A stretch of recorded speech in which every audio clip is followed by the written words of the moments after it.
Elias, eu nem sei se você já falou sobre isso publicamente ainda, né? Mas ontem Bolsonaro se tornou réu.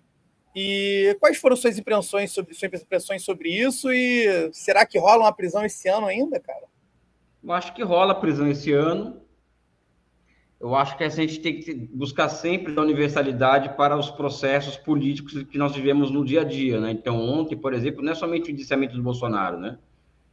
Eu acredito que é um processo de dignidade nacional que está sendo que vai sendo resgatado na medida que não é somente a pessoa que tramou um golpe de Estado que está sendo preso, porque isso aí pode se discutir se tem entre a intenção e o ato, enfim, eu não entendo do direito, mas é a pessoa que tratou com total negligência a vida de milhares de brasileiros durante a pandemia. Sim. Então, pela negligência do Bolsonaro, do gabinete que ele tinha ao lado de terraplanista e tal, pelo menos 350 mil mortes passa por ali, né? Afora o fato de eles terem transformado Manaus em um laboratório de imunidade de rebanho, ou seja, Bolsonaro ele cometeu crimes contra a humanidade no Brasil, né? Esse é um ponto que eu trago para a conversa. Ele está sendo condenado pelas coisas mais leves que ele fez. Ele fez coisas muito mais pesadas do que isso. E o outro ponto que eu acho que nós temos que discutir também em outro momento, porque o Bolsonaro ele é consequência, não é a causa. A causa é uma alta cúpula militar que criou o Bolsonaro. Ele criou esse monstro. É o general Vilas Boas, é o general Etchegoni, entre outros, né? E esses estão passando batido, né? E que em algum momento nós vamos ter que enfrentar esse debate sobre essa cúpula militar que inventou o Bolsonaro.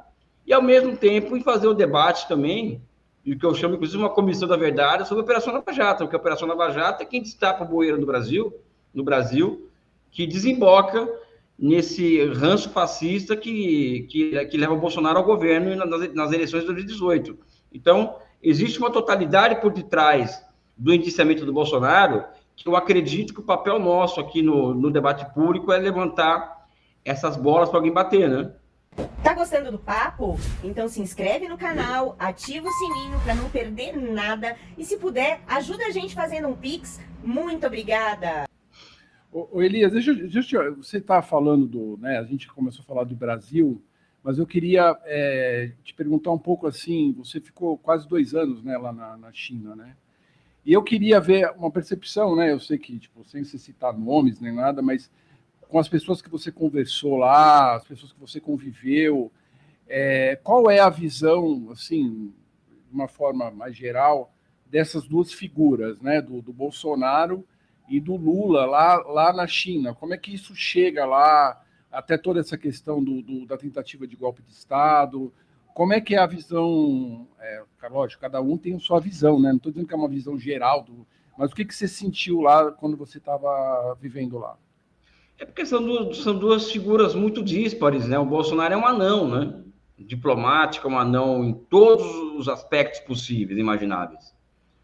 Então, os chineses não viu o Bolsonaro como aquele cara que está lá, mas depois é substituído por outro e a vida segue. O Lula é diferente, né? O Lula é um estadista, o Lula é uma figura muito querida, principalmente nos países do sul global, né? Nos países da periferia, né? Ou como os russos chamam de maioria global. Então, até é uma comparação muito indigesta entre Lula e Bolsonaro nesse aspecto. Então, os chineses, no geral, os chineses que tratam questões que envolvem a América Latina ou política internacional de uma forma mais geral, têm uma impressão muito positiva do Lula. E simplesmente desconsideram o Bolsonaro. Essa que é a verdade, né? Que o Bolsonaro é uma figura muito menor, né? É uma figura, enfim, todos aqui sabem o que é o Bolsonaro, né? O Bolsonaro é até um tanto irresponsável na forma como ele lidou com a China, né, sendo o nosso maior parceiro comercial. E ele ficou aí com 4 anos de sinofobia institucional, com apoio dos filhos. Então, como refletiu lá você quando foi para a China, né, das tantas vezes que você foi, o Bolsonaro se fala nele como um ator político relevante? Não. Ou nem... Não.